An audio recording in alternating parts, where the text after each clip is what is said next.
has been long awaited. Yes. Yes, and we are very excited to have this guest with us. She's somebody that we both know personally, and somebody who has achieved quite a big thing, if I can say that. So I don't know if you can introduce our guest. Yeah, she goes by the name of Nomdlasakhe Skhosana, also known as Jabulile, right? Yes. Yeah. So yeah, we've known her for a while. And yeah, she's someone who's very active in business, and she's gonna tell us all about her journey through the business world and what exactly she does and all of that. So how are you, Nomdlasakhe? I'm very well, thanks, and yourself. I'm good. So we just came from the Easter holidays. Yeah, what were you up to? Well, during the Easter holidays, I went to church. Okay. A church called Church of Christ in Middleburg. Okay. Yeah, that's the best event I've ever had in a long time. Really? Yeah. Okay, that's cool. Yeah. So like, what are you up to in the business world? Okay, first thing first, let me introduce myself. Yeah. My name is Jabulile Nomdlasakhe Skhosana.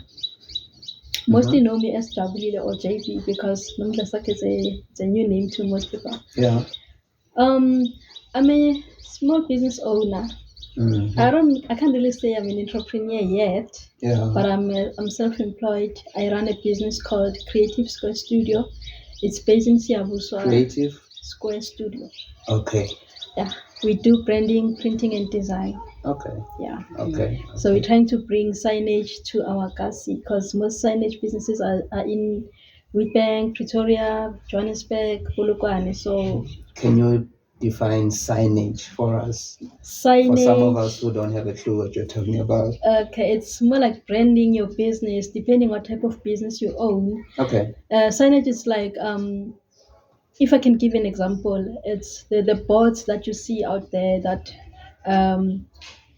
they symbolize the business. They show business, what's the business about, the business name, whatever. Those big boards, the what you call the billboards. The billboards, yes. Yeah. The light boxes, the ones that you see. If you see ShopRite at night, Yeah.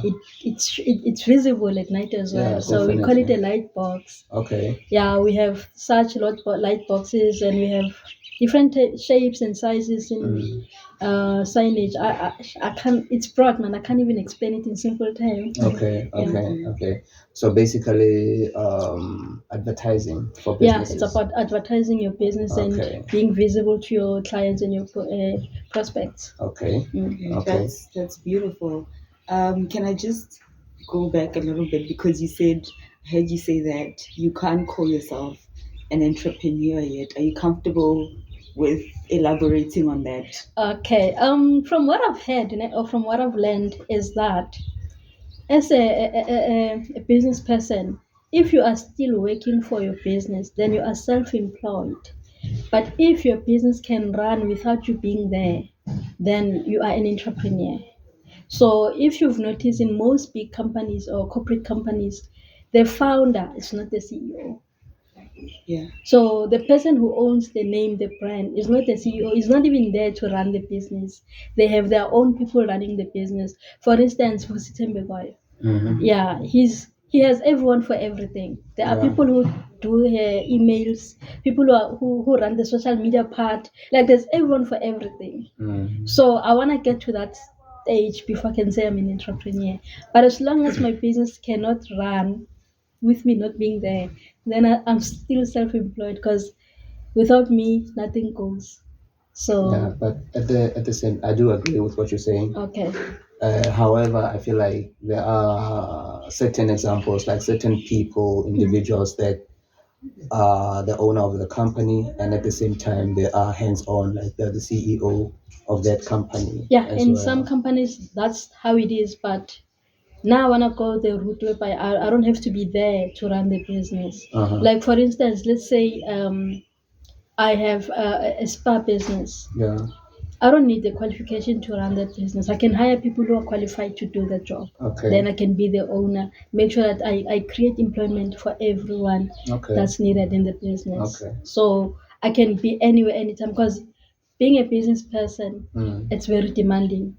At some point, you don't have family life or personal life, if I can put it that way. Because you have to wake up early, you sleep late, you travel, there's workshops, you have to network.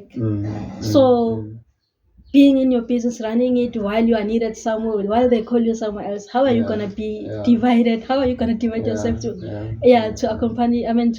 accommodate everyone? So like how do you manage that, to be in different places at different times and the hectic schedules? How do you navigate that? It's tough. It's tough.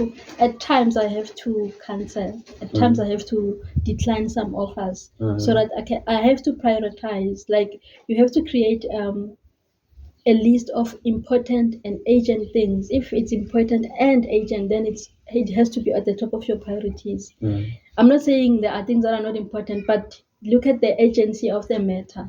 So if something I can do it later, it's not urgent, then I can put it for later and focus on what I can do now. Okay. So at times I have to either send someone to buy me stock, or if that person cannot go, then I have to stop everything and go and get stock, or call a courier, depending how things are. Because with courier also it's challenging. I can't buy a smaller item once in a while, because as a business person I need to have a certain courier company that I can work with on a daily basis. Yeah, almost. And the one that I found, they want someone who can work with them almost weekly, and I haven't reached that stage yet.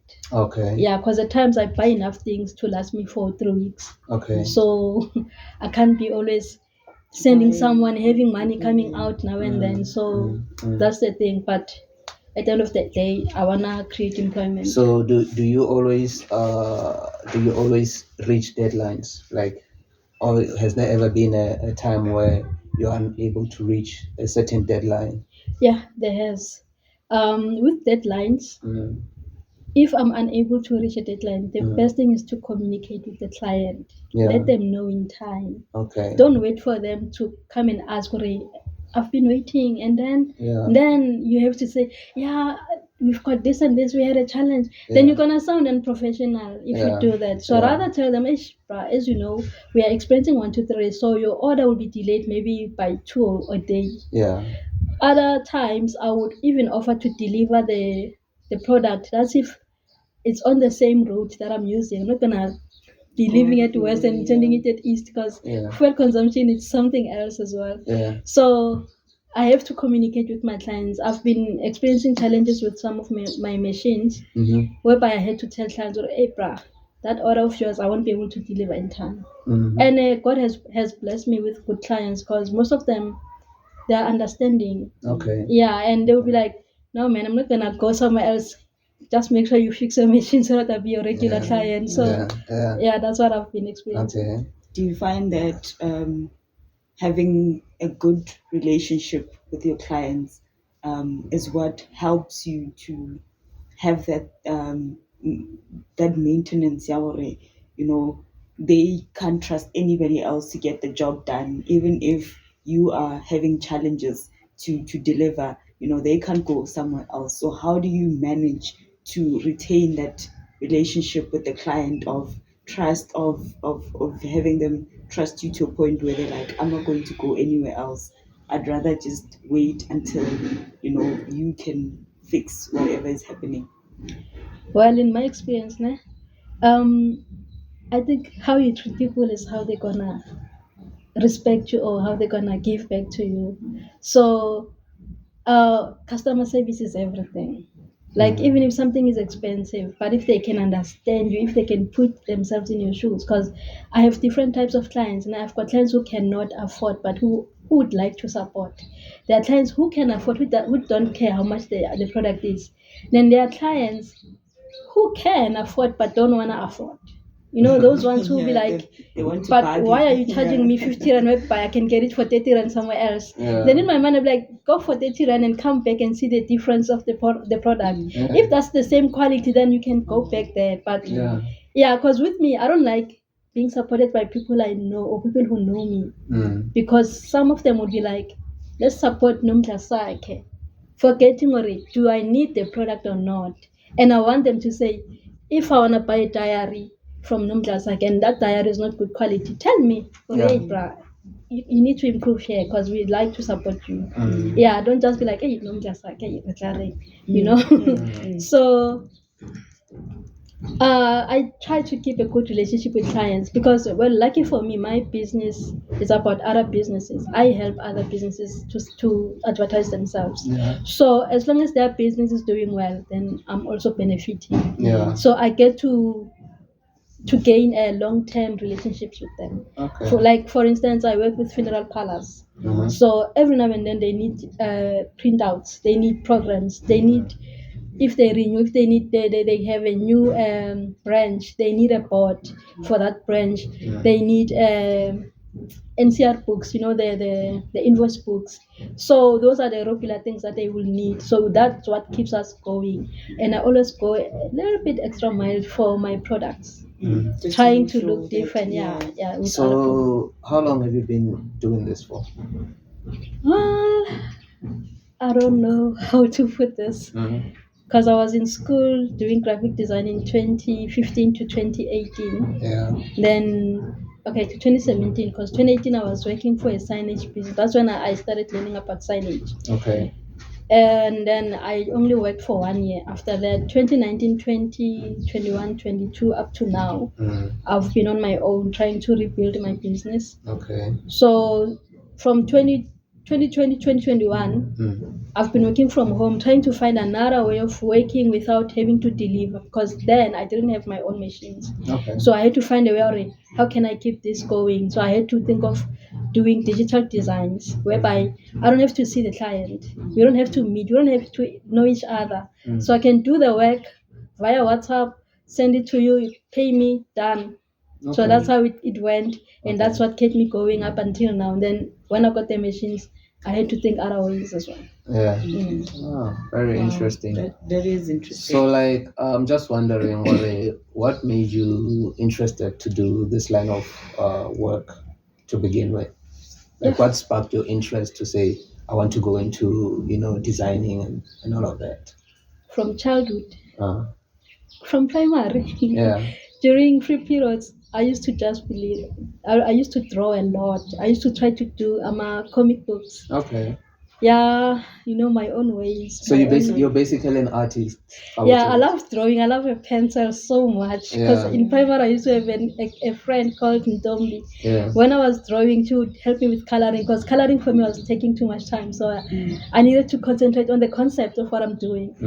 So then high school, I remember I wanted to do filmmaking, being a director, movie director and stuff. And someone was like, nah, when you are too shy for such, you won't make it. You need to be strict and stuff. So I was like, okay.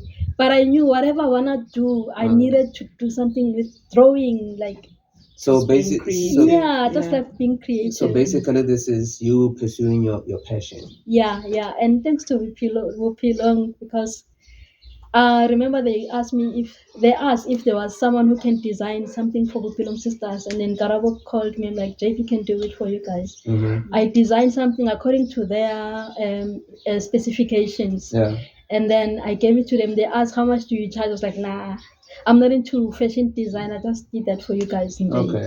Then since then, someone came, Mamruti came as well. I was like, Manaka, don't you want to do something like designing Koskol? And I'm like, yeah, I do, but I don't know where to start. Or is it fashion design, interior design, or is it? I'm like, graphic design, anything but graphic design. Then she helped me find a school. She and Muruti as well. They helped me find a school. They spoke to my parents. My dad was like, nah, it's cool. I can pay for that, because we had to look for an institution that they can afford. Then that's when I started doing graphic design. It was a dream come true, I must say. Right, so you were just talking about how it was a dream come true for you to study graphic design. Maybe you can carry on from that. Okay, what I can say is that My dream is to create employment because I've noticed where unemployment is very huge in South Africa. Yeah. And knowing where someone somewhere gave me a chance. Mm. Because I remember 2011, 2010, I only had my matric certificate. Then I was given a chance to I got a learnership in Forever Resort. Okay. So I didn't have much interest in hospitality, but I just told myself, well, let me just be open-minded and let me see what I can learn there. And funny enough, I met a lot of important people, a lot of great people, I must say. I traveled through that program because I was working at Loscop Dam 2011, 2012 I was in Blade Canyon, and then 2013 I was in Butler's. And then I decided to go back and pursue my graphic design course. But before then, I was busy with engineering in Chapile because it's not my thing. And another reason, the reason I joined engineering was because of drawing. In mechanical engineering, there's drawing as a subject, so that was the reason I joined it. Only to realize there's one module that I couldn't continue, I couldn't do. So I decided to let me just pursue graphic design. At least it's something that I know and something that I'm passionate about. Okay. Yeah. So like in terms of you being established and managing to get equipment and like all the things that you use, did you get some kind of funding, or like how did you go about acquiring all those equipment and everything you use for your business? Yeah, I've got a funding. Okay. Then and what kind of challenges were there in, because a lot of people try to get funding from different places, but some of them do succeed and other people, they give up along the way because it's not the easiest thing in the world to do. Or so when like, how did you go about it, and what challenges did you face in pursuing those funds? what I can say is that it was by the grace of God, because how things happened, the day I applied for funding, I was told a week before the closing date, and it was an extended closing date. Okay. So I remember my partner and I rushing to Nelspruit because that's where we were submitting. So I asked my parents, "Hey guys, can you kindly support me or help me out with fuel, because there's this opportunity. I don't even know if I'm gonna succeed or not." So they gave me full money. I went to Nelspruit. We were rushing. I remember it was in the morning. We left around 4 a.m. Okay. I didn't fix my working my So SARS documents. you were traveling from here to Nelspruit. Yes. Okay. I didn't have my SARS document ready by then. Yeah. I didn't have my business plan. I remember typing it as we were going there. And my partner was like, ask for R1 million at least. Yeah. I was like, what, million? That's a lot. So I felt like, no, man, let me just focus on the equipment that I need. Yeah. Not knowing what I'm making a mistake. I must say, I still regret it today. Yeah, I know. So we went there. We went from internet cafe to another. So you're telling me if you had asked for $1 million, you would have gotten it? I would have even asked for more. Really? And I know. Had someone came to me and gave me all the information I needed. Yeah. I would have gone all out. So like, which organization was this? It was Pumalanga Youth Development. Okay. Under Mary File Mtwenitsikam. Okay. So and did you like encounter any challenges in the whole process from start to finish? Yeah, I did. Uh-huh. Like I said, I wish someone was there to guide me through. Yeah. Someone who knows, or someone who's been there. So we went there. We went from internet cafe to another. We got some document printed, and then we had to Google the location. As we were going to the location to submit, I was like, oh no, we forgot something else. You had to go we went back to town. We printed it. We sorted out the document. Then I remember my partner was like, before you put this in the box, say a little prayer, just a small prayer. Yeah. That's what I did. Yeah. And the box was already full, because I remember my document, it was at the top. Yeah. Then we left. So there were other people also applying for There were so many funding. people. There were so many people, because I think there were 3 boxes, if I'm not mistaken. Then I left and forgot about it, because it was in January 2021. Okay. And then in April, I got an email. I remember email when I was at the gate to Pilon. And I was like, I'll check this out. So this was 4 months later, Yeah. 2021. Yeah. Okay. And before the email, they did call me sometime in January. Yeah. They wanted to put their name to the face. They wanted to know who's Jabulile, who's Creative Square Studio. Yeah. Then I had to call them to my house because I was working from home anyway. Sorry. And then I signed the documents. And along the way, there was a guy, I forgot his name, he would call me. I see mistakes like font mistakes on your business plan. Yeah. And your business plan is about Gauteng, and we are looking for people in Mpumalanga. You need to rectify that, edit that part. We need your school qualifications, your highest qualifications. Like I remember my father was in hospital, so I had to travel back and forth. Yeah, I had to rush home, send them the document, go back and be with my dad again. They were like, you need to do this, go to the flat, be busy editing, sending it to them. Then I was like, okay, finally I got the funding and I received the email while I was at Bupilong. Yeah. Then I obviously reported it.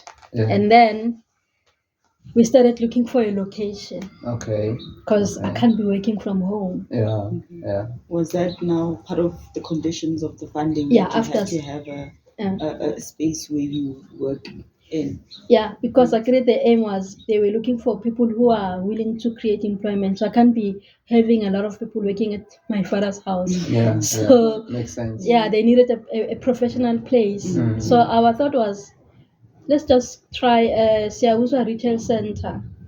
Only to realize your rent is too much. Okay. Then we were suggested a place in Siabusa Industrial Park. Siabusa Industrial Park. Yeah. Okay. We went there. Okay, the place didn't look bad. Yeah. So on the budget that we had to redesign the place according to what I had in mind. Okay. Then we did that. We renovated the place. The machine came. And the funds were there for you to be able to do that. Yeah. Well, they never gave us cash. Okay. Because they know that some of us can be tempted. Yeah. So we like, give us the quotations of whatever machines you want. Okay. So they went and bought that for you. Yeah, and they also need to verify the companies that I'm requesting quotations from. Okay. So to make sure that the company is legit. Yeah. Then I would do that, give them all the document, they would approve. The company will receive the payment. Okay. Then they will let me know when to deliver. Okay. Then that's how. So like before you got that specific funding, were there other organizations that you requested funding from? Well, I can say there were other institutions that I joined, like Race Corp in Wheatbank. Okay. But Race Corp doesn't fund. They only help you. They teach you about business. Yeah. And it's a very, very good program as well. Okay. And I also joined Yobit, which is called Youth and Women in Business Technology. Okay. Yeah. It is in Johannesburg. Okay. So imagine 3 institutions all approving at the same time, because everything started in August 2022. I have to attend classes in Race Corp virtual classes. Then I have to make sure that my machines are arriving. I'm ordering and preparing everything for the place. Then there's Yobit as well. There were some classes now and then. And I'm traveling, running around. Yeah, it was just a messy period for me. Yeah. And then once everything was there, because August, the whole of August, we were busy doing renovation. July, August, it was renovations. And then September, that's when we started. Okay. Mind you, I hadn't sat down and looked for proper suppliers. I hadn't started preparing for my price list. And the people that I was working with were keen to start working immediately. Yeah. So they kept pushing me, and it was just too much. It was stressful. The services, the products that we're selling are a lot. Yeah. If I can make an example, with gazebos, there are 4 types of gazebos, 4 different sizes. Each and every size has its own price. Yeah. Then there's flags. We have 3 different types of flags. In each flag, we have 3 different sizes as well. Okay. So it became too much for me to create a proper price list, knowing already with this price list I'm going to make profit. Yeah. Because remember, there's rent, there's electricity to be paid, there's suppliers, I need to get Wi-Fi. Like there's so much. That's when I realized, oh yes, I should have asked for more than what I asked for. Yeah, because I had to buy furniture. Why did you ask for whatever amount that you asked for? I don't want to ask how much you asked for, Yeah. but for that specific amount, why did you feel like this would be enough for my company? Stop being the person that I am. Yeah. It has always been difficult for me to ask for money Yeah. from my parents. Yeah. So I feel someone else's pain, like, am I not inconveniencing that person? So with that mindset, I was like, no man, let me just focus on the prices of the type of machines that I was looking for. And unfortunately, imagine a machine that cost 130,000 rand in 2021. Yeah. Then by the time they approve that a machine, it's 200,000 rand or above. So what was there ever a scenario like that? Yeah. Then And what, when how, I how went was back that, and asked how was them, that guys, handled? can't you just increase? They were like, no, man, ketile. Knowing now what you know, how would you then advise maybe an up and coming business person, young person in business, when especially in pursuing longevity funding and the assistance, like with your with the mistake that you made, how would you advise them going forward? I would say they should get more information, like get the whole information. Because I remember with this type of funding, now I applied in 2021, then 2022, I don't remember which month, the program came back again for other people. So for JS Moroka, they held the workshop in Falpam. So we went there with my partner so that Leona can apply. So as we were there, Your partner, is it your business partner? no, my partner. Oh, okay. Okay. So as we were there, that's when I discovered that the maximum amount was 5 million. Serious? Really? Okay. Wow. And the people that I applied with, most of them were requested for 2 million. Mm. And here I was requested for less than 1 million. I was like, You should have asked for I more. should have asked for more because I could have built a factory, proper factory instead of renting. I could have gotten more machines. And probably you wouldn't be under as much pressure as you are right now. Yes. Because a lot of things would just be easily handled. Yes. Because the capital is there. I could have requested for a bike even if it was a second hand. Yeah. Because if a client wants a board, a chromatic board, you can't carry it with that car. If they're funding up to 5 mil, you can even get a brand new brand new pickup car. truck, Yes.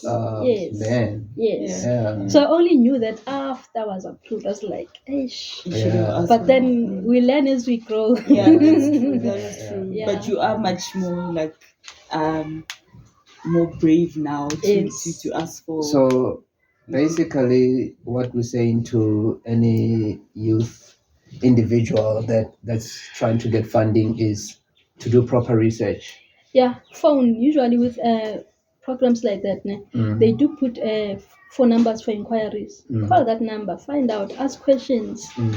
They will give whatever they want to give you and then use that to your advantage.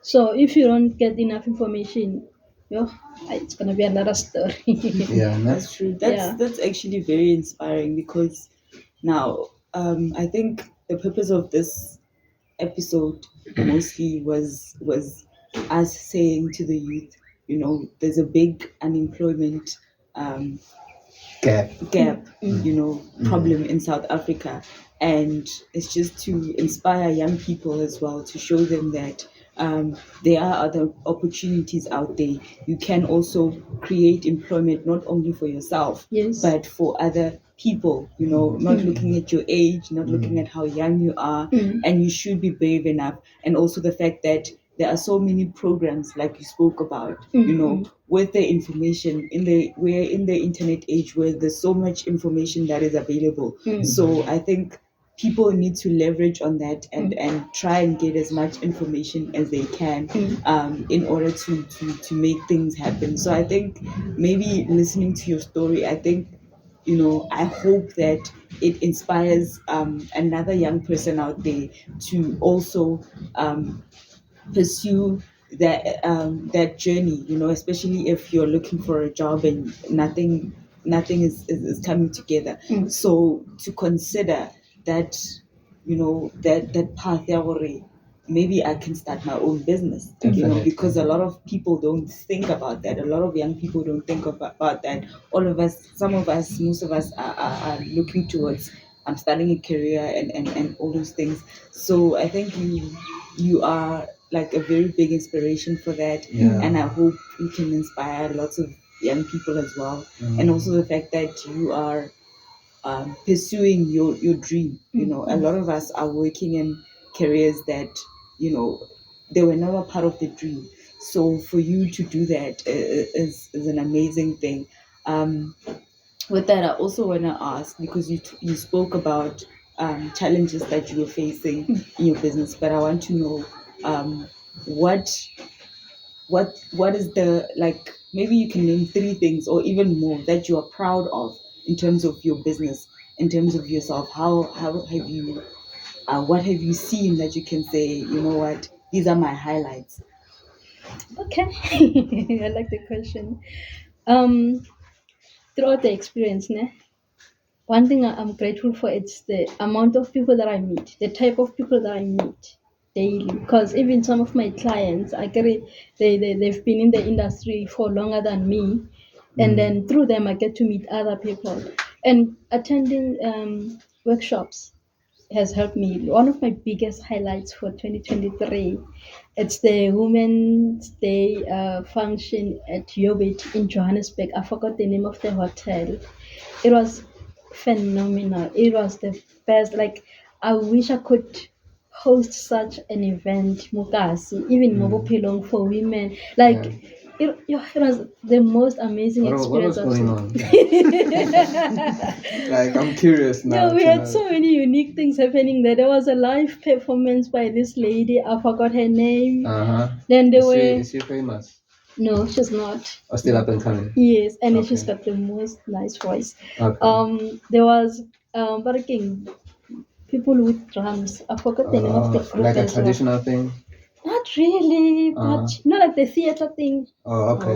Yeah, and every chair had a drum. Okay. So we would play along as well, sing. Like, it was not African. It was more like the whole of Africa is united in a way. Yeah, it was one of the best events I've ever been to. Yeah. Well, another one was in Witbank, where Sifa called us. So Leona, it was nice because Sifa, who are they? Oh, kind of was natural. I don't want to embarrass myself. I forgot the whole. But SIPA is one of the institutions that fund youth and women mostly. Okay. Yeah. Then and I did also attend another event, Komutsa Community Radio Station, whereby APSA was there, SIDA was there, NYDA was there, Leona Sifa was there. So once you get into the business world, you start going to these different places and different functions and all of that. Yeah. Do you get an invitation? Like, how do you get on that guest list? With TechnoServe, Leona has called me because I was a member of Ubit.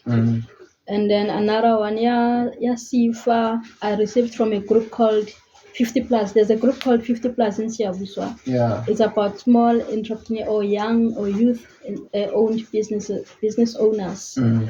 I joined the group through one of my clients. Okay. Because apparently Hollywood as well also does funding.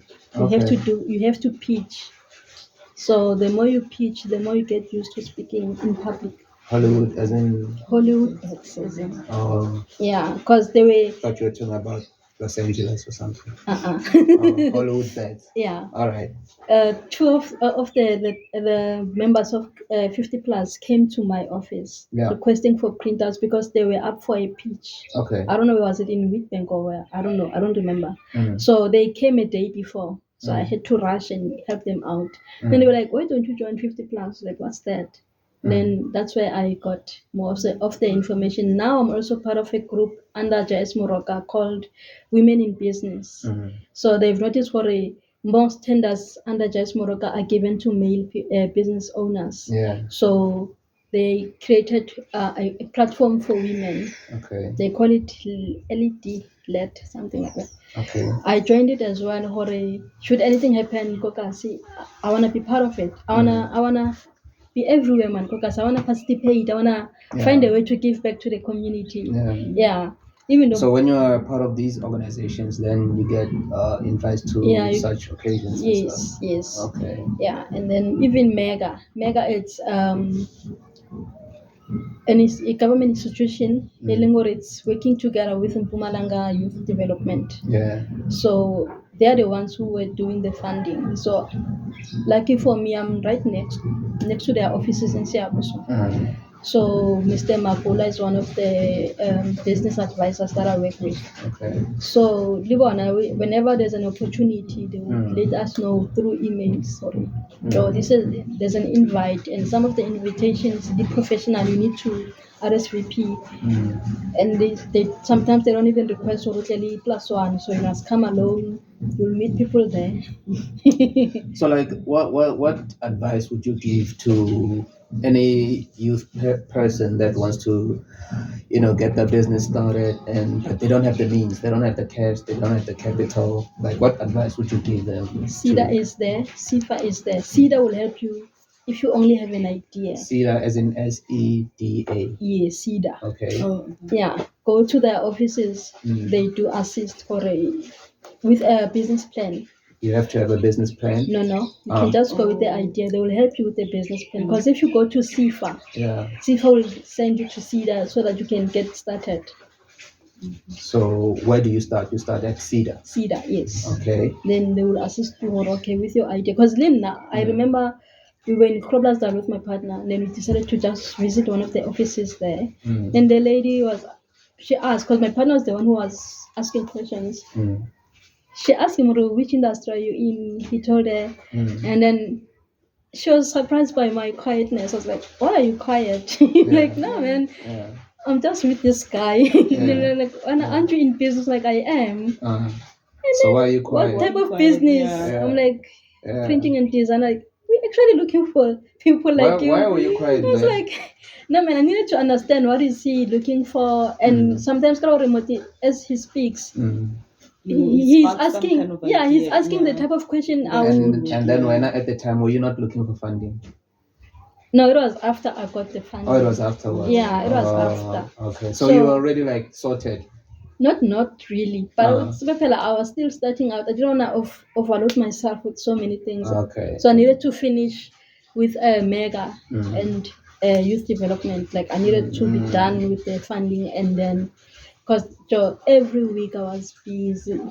I don't have a social life other than networking with other entrepreneurs. Yeah. I don't have. Whenever someone will be like, come, let's chill. I'm like, oh, bro, I need to rest. Can I just get home and rest? So you're saying like there's no rest in the business sector? There is no rest at all. There is no rest at all. So you can't be a lazy person and expect to succeed in business. You can't. So that's just for the youth out there. If you're lazy, just forget about being successful. Even Siperi says, "Kotumela mwepop too." So you need to be consistent. You need to work. And hard. get more information. Like if you are lucky, I'll give information. I can guide you through. I can even teach myself through teaching you. That's what I'm trying to do with my younger sister, Horibra. If you don't have a business plan, if you don't know where to register, I'm here. I can even do it for you. Just give me a go ahead. Yeah. If you need help, I'm here. Like the things that I couldn't do or the things that I couldn't get, I can give it to you now. Yeah. Hey, I'm in here now. I'm here. I can do it for you. I've been there. So let me assist you. So if you're not lazy, any business, you need to allow people to work with you. Like you need to be a team player. You can't run. I can't. Pelana, at some point, I was a referee, I was a commentator, I was a goalkeeper, I was a striker at the same time, and it's not possible. Yeah. You need people to do certain things. You need to be able to delegate. So how many people do you currently work with or who are under your employ? Well, unfortunately, my budget only allows me to work with 2 other people, a graphic designer and a receptionist. Okay. And I'm blessed to have those people they are working hard. They are developing passion for their business. Okay. So the aim is to have more people because I need a driver, I need 2 or 3 applicants, I need a cleaner, and then I need people for marketing. It could be a team of 5 if possible. Yeah, some would go out there, someone to entertain in social media. So I need more, and I need But the more. business is growing, right? It is. Yeah. It is growing, though there are challenges there and there because we had a problem with pest control. One of my machines was affected. Yeah. So I need to fix that machine and start working What do you again. mean? What do you mean? We had rats coming in through the ceiling. Serious? Yes. Like they came up and shoot the machine. Yeah, they chowed some of the cables. Serious? Serious. So my machine is brand new and not working. It's not a laughing matter, but it's just it's just like some of what the hell? the things we do. So imagine if I was running a restaurant. Yeah. My food will be all gone. Yo. Yeah. So those are the things that Do you think it was a normal thing, or do you think it was supernatural? No, it's a normal thing because we are next to the bushes. Okay. So it's a normal Because in thing. South Africa, anything is possible.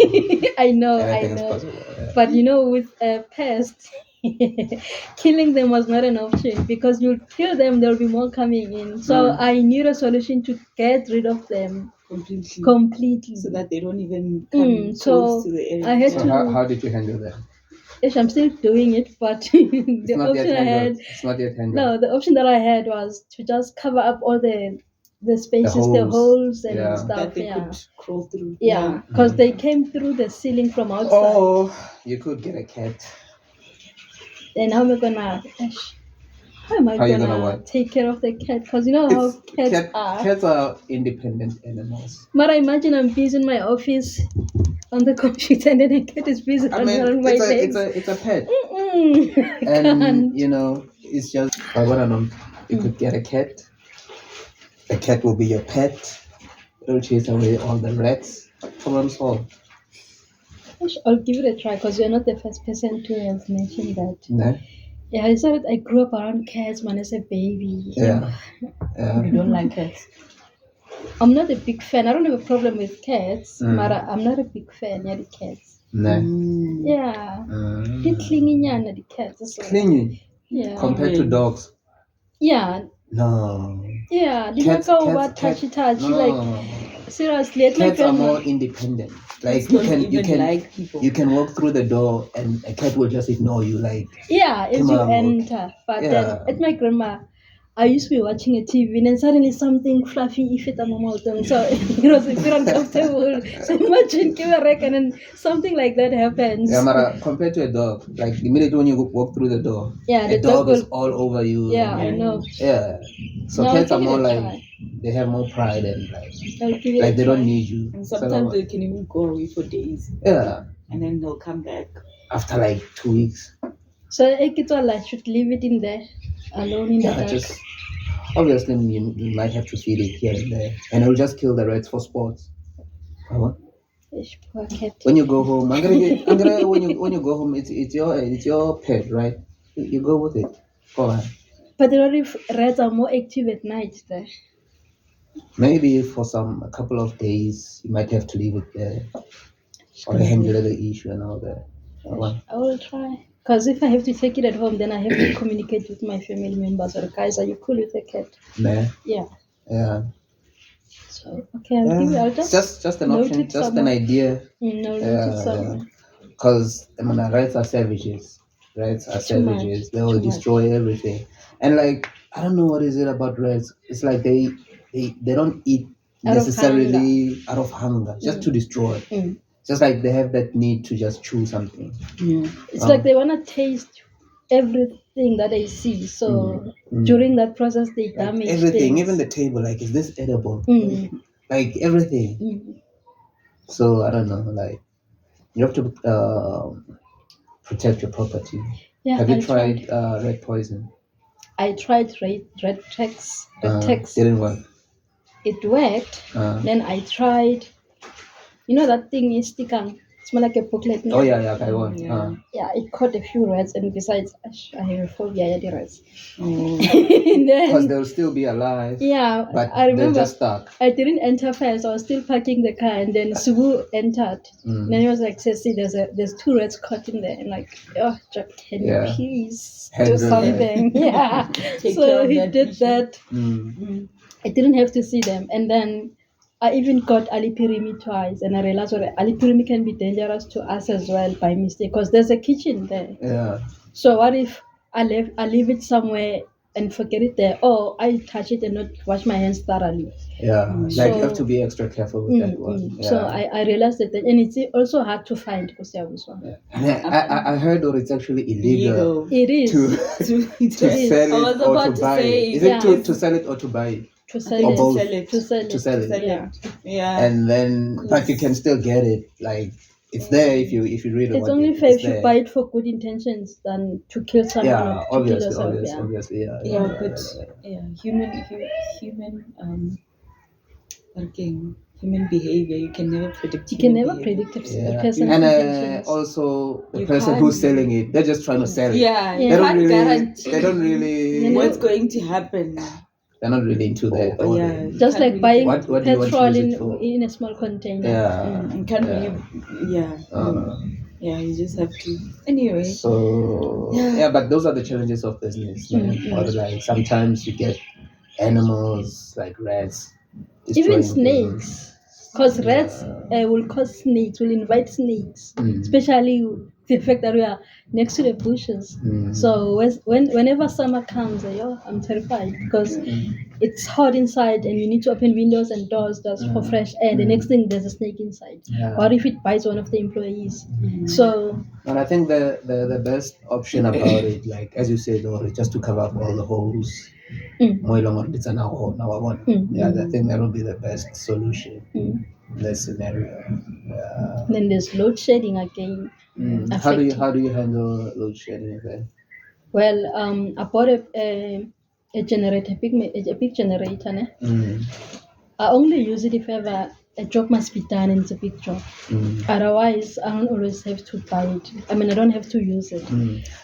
Because Speaking of load shedding, I think right now for a lot of businesses and just citizens in general, it's a good time because load shedding is kind of on hold for now.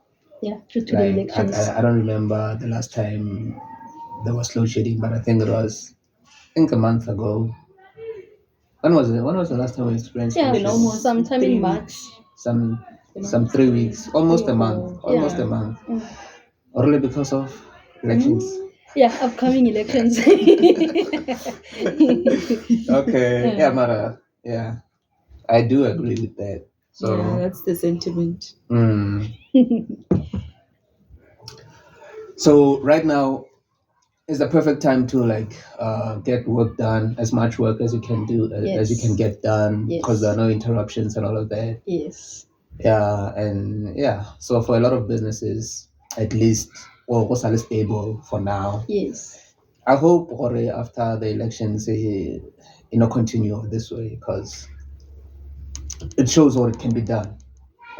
Yeah, they just It have to shows. find a way, because it's funny how South Africa is supplying electricity to other countries and those countries don't have load shedding.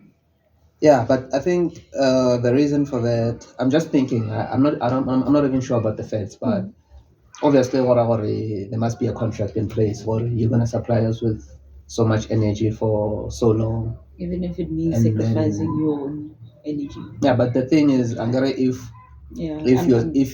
you have signed a contract, you have to make sure you don't breach that contract. Yeah, no, I'm not saying it in a Because- bad way. So I'm yeah. saying Yeah. as a what can disadvantage to that, you sort of have to disadvantage your own supply in order to provide To them- fulfill. to fulfill your your- contractual obligations. Yeah. Okay.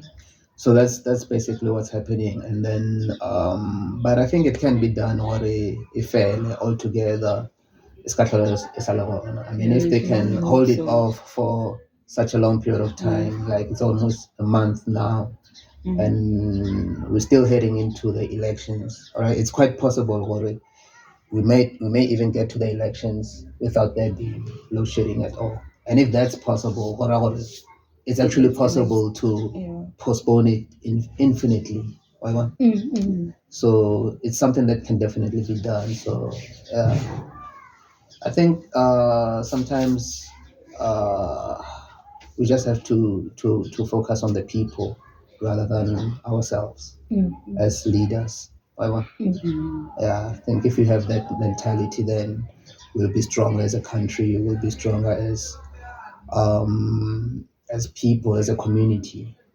So sometimes we just have to focus on the good side of things rather than me personally gaining something from a particular situation.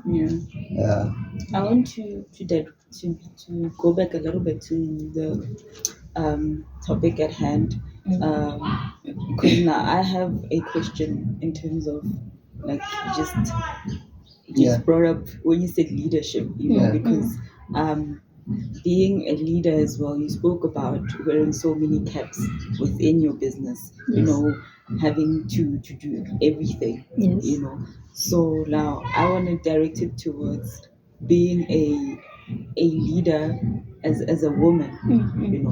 What kind of, have you experienced any challenges in terms of that, or has gender played absolutely no role in your business whatsoever, or have you had a situation where you're like, oh, this happened because I think because of I'm a woman, or have you ever felt like that, or have you had like an explicit situation where that happened?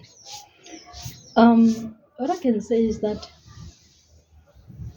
I've noticed that some of my clients, male clients, some of them, not all of them, would prefer a male somebody to talk to them. They can speak his cheetah. Back then my partner was there full time at work, so I would like call him like, bruh, you can speak to the guy, then agree whatever, wherever you can get an agreement, like you can find an agreement, then give me feedback on that. Then we would do that. Because there was this guy, I can't mention his name. The guy was too much for my energy. He was just too much. He was loud and demanding. He was just all over the place. He didn't have boundaries. It was like offended. I had to calm myself. Was it like was it too masculine for you? Not really, man. Was he not treating you like a lady? What was he doing wrong specifically? Like, he was just too loud. He was all over the place. And he was just, I don't know, I can't say he was casual. I just had to call my partner to deal with him. Then he was like to me, just give him a chance, calm down, you'll learn a thing or two. Then only to realize later, okay, I can adjust to his character, to this guy's character, because at some point there's something I can gain from him, because he knows people. I think sometimes you just have to deal with multiple personalities. Yes. People from with different personalities, and you just have to deal with them head on, and you have to adjust to the kind of person that you're dealing with. So I suppose when you found it, his energy was too much for you. Yeah, it was. And also there were other clients who came like, where's your boss? And like, no, he's out. I had to play along because I'm short. Then like, and you're a female. So people kind of undermine you. Then I just play along, let them be. Even Murut, when he started, he was like, we're expecting an old man. So a little night, it's the same process. Like, okay. Where's the boss? He's not here. I can assist you, or I'll just give him a message on your behalf. So until they realize, I think even if somebody comes through and they don't think you're the boss, I think it could be an advantage for you. Like, you just play along and you'll be like, okay, they're not here. Like, because if somebody knows that they're dealing with you directly as a boss. So what I was trying to say, if a client comes to you and they know they undermine you, they don't see you as the boss, and you play along like you're not the boss, you're more at at an advantage. Because whatever that you give them, they'll just have to take it because you're gonna play it off as if, Lena, I'm just telling you what my boss told me, or what it's not coming from me, and they'll have to take it because they're dealing with you, kind of way, rather than if they're already undermining you, and then but you're the boss and you tell them that actually I'm the boss. Then Basan had that advantage over you, or how let's not do this, but let's do this. I'm sure you hear where I'm coming from. So if you play it like Lena, this I'm just doing my job. It's not I didn't make the rules. I'm just following my boss's orders. So you're dealing with people at a different level. Yeah. Yeah. So you have an advantage when you just playing along. Because already they're already undermining you. This can't be the boss. So why not just play along? I do, because I get the fact that they, my clients come back. So I did that, I think twice, if not 3 times or more. Yeah. I remember Mr. Skhosana didn't know. He was like, "Where's your boss? Where's that guy?" I'm like, "He's not here." Yeah. And then he wanted to talk to him. Gave him his number. I spoke to the guy first to get permission. Then I gave him his number. And then the guy's like, "No, man, just help him out." I'm like, "No, it's fine." I took his order, did everything fine. Until he realized, the guy's not coming back, and I'm always there. And he realized, actually, this is the boss. Yeah, and he did the same thing to my receptionist. He would find Shobisila then like, "Where's Skhosana?" Yeah. So I would tell Shobisila like, "Joe, these people, they come here looking for me only to request for something that you can help them with." Yeah. And it frustrates me when I keep busy more, and then someone like, "Where's Nomdlasakhe?" And then I would like to order this and that. Like, bruh, come on. Can do that. She could have helped you with that. Yeah, you can do that in there. So I would tell some of them, and then sometimes even if they call me like, "Yeah, you're not here, there's a lady here," I'm like, "Yeah, she can assist you, whatever you need." If she can't, she will let me know when I just talk to her. Then some of them get used to that.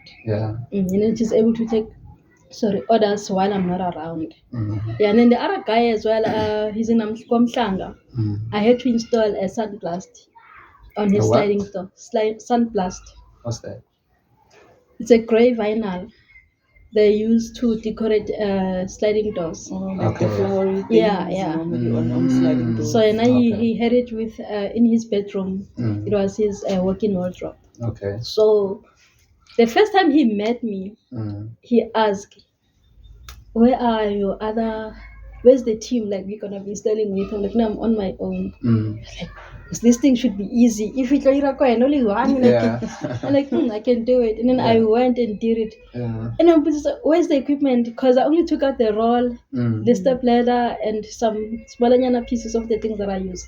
Then he was like, is it all here? Like, this is everything that I'm gonna need. Then I took my time, I installed. He couldn't believe when I was done. Like, good job. So I'm just used to playing along whenever someone comes with their agenda. I'm like, "Oh, okay, this is you. This is how you treat me." Okay, sure. That's interesting. That's an interesting way of dealing with people. Yeah. I think not having an ego, like how dare you look down on me. I think that helps a lot in business. That is so true. But your journey is very interesting. It is interesting. It's really, really interesting. And sometimes I feel like you, like I said, we knew you, right, for a very long time. And I think this is probably like my first time ever having like a long conversation with you. So learning all these things as well is also like kind of interesting, I'm learning a lot from talking to people that you wouldn't normally talk to. So I guess it's very interesting and very enlightening as well. And like I have just a quick question. Yeah. What do you have to say to people who in the past have tried to get funding, but they've hit so many obstacles that they feel like it's not possible to get funding in South Africa? What do you have to say to such people? Like I said, get information. Uh, I wanna go into one of the offices that CEDA that day. Make me aware what if you can just go there, ask them question. Don't go to Onyaka something, just ask questions, get clarifications. They can even recommend other institutions to you. They can tell, okay, here we can help you go 1, 2, 3, and then go to CIFA. You will get 1, 2, 3, 4, 5. Or here we don't assist this industry. Maybe if you can try something else. Yeah, maybe I wonder if you are not lucky enough, you might find someone like, no, we don't do that here, and that's it. Yeah, but then if you like you to find someone who's willing to assist you, like here, Arkono to with 1, 2, 3, but go to someone in Blaking so or take this number and go forward and look for help. So basically, you're saying, "Baska give up." Giving up is not an option. Yeah. Giving up is not an option. Imagine nothing ngala or ngala bophelo ba hao. Ungalela ma?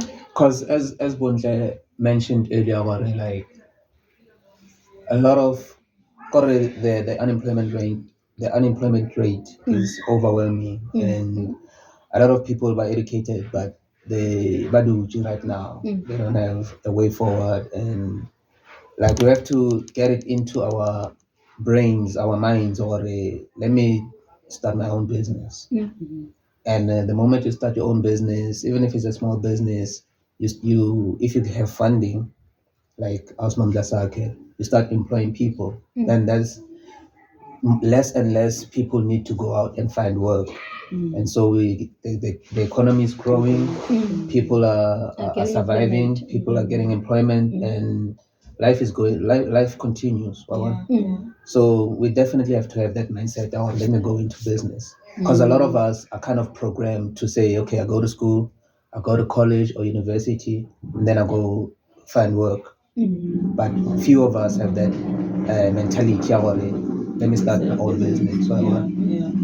So yeah, the obstacles are there definitely, but you are living proof for it's not impossible. You can definitely overcome those obstacles and accomplish something.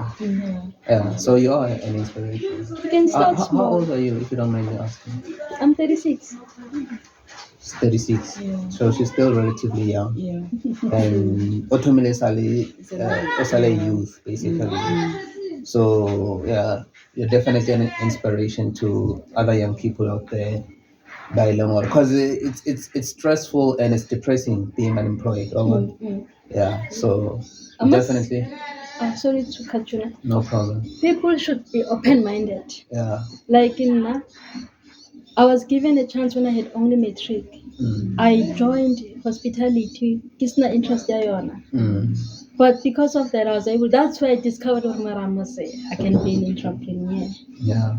Because lucky for me, my mom used to run smaller businesses now and then back in the days. So I guess that thing it's still there in me. So through working for Forever Resorts, I got to learn how people are like different characters. Because with people.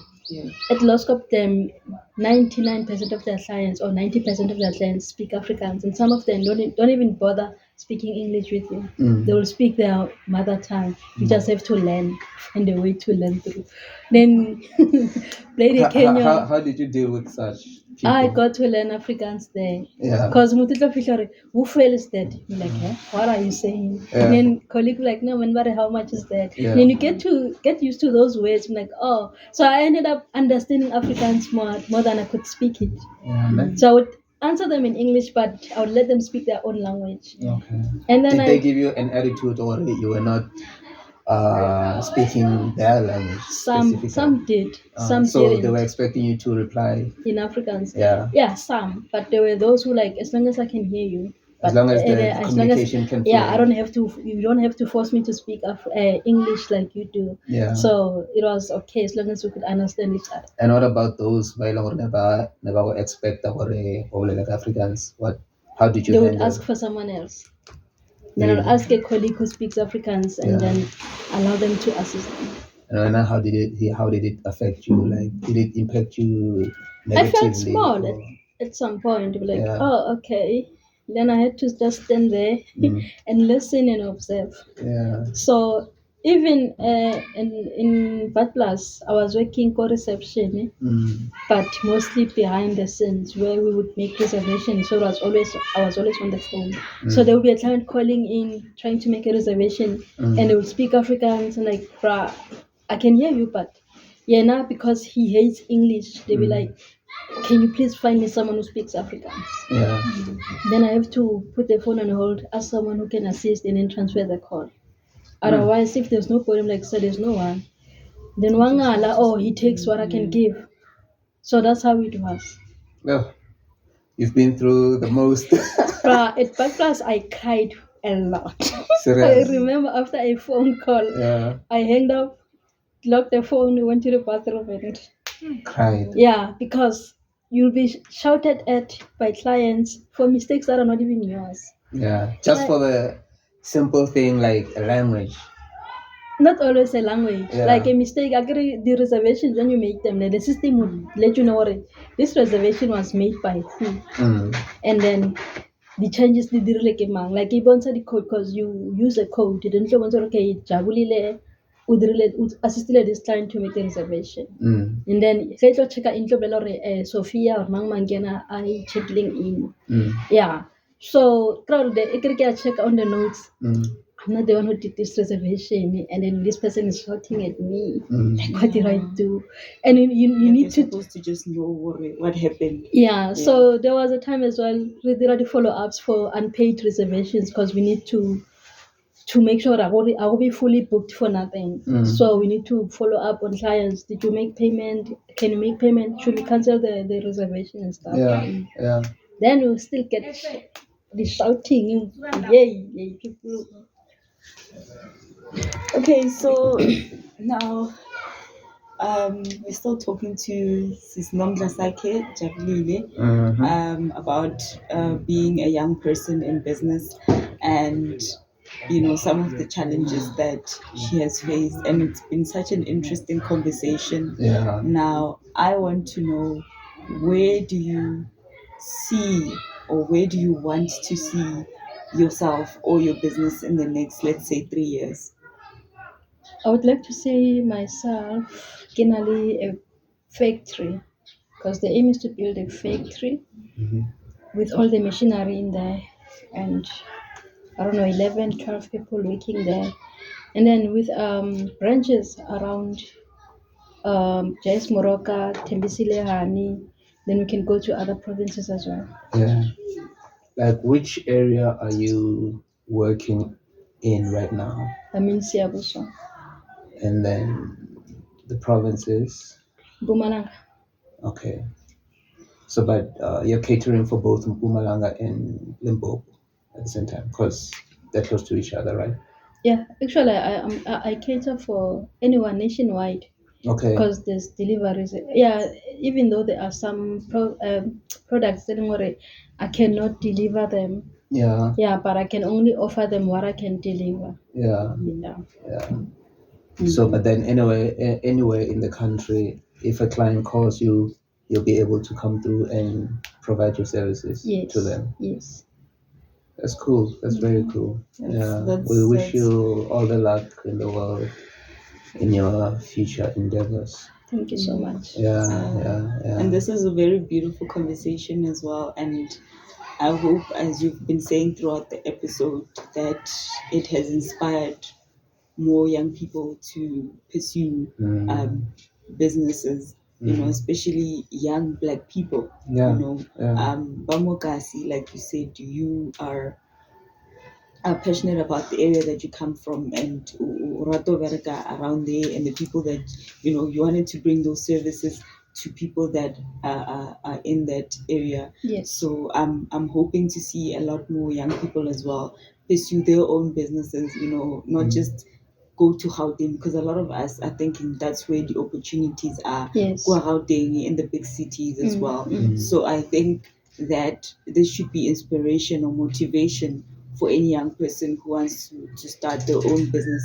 And the fact that you don't have to move to a big city, you can even start your business for Namurai, Yes.